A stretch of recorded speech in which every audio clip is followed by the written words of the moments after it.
That's a great question. Every publisher that I've ever worked with has asked me to write that book, like the guided afterlife tour, and it's a book that I cannot write. And the reason why I can't write it is I feel like I have the privilege of being able to do this and to connect and get glimpses of what's coming through, but it's a perspective that's interpretive. So I would never want to say, like, this is what the afterlife is like based upon what I'm doing. I use the example of Australia. I've been to Australia a number of times. I could tell you what capital cities I've been to. I could tell you where I've stayed, what I've seen, what I've eaten, but I can't write the tour book to Australia, even after being there, sometimes twice a year over the last decade.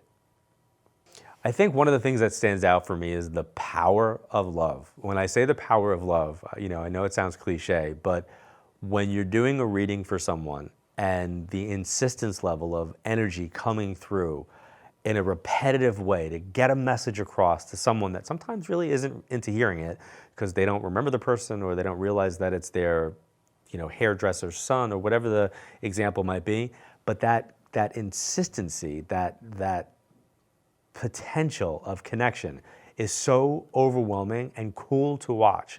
That to me is probably the most important thing, is that power. And for me to be able to convey that to people, even people that are watching this that might not ever come to an event or go for a reading, just to know that power, it's real, like the power of connection and love. It's very, very important.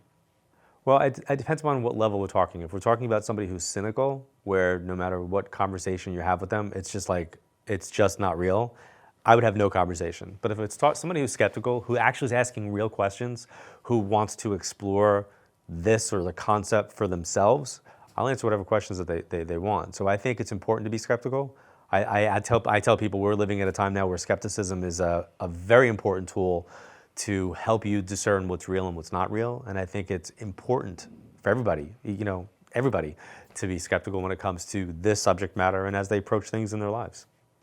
Well, I used to host a show called Crossing Over, and the program Crossing Over actually was developed based upon people watching my live events. So it's kind of, my live events are crossing over, and then some. So I talk a lot about people who have crossed over. I bring through as many messages for people that are in the audience, answer their questions, and then help to give them energetic tools to kind of address where they're at in their life using the tools of the reading.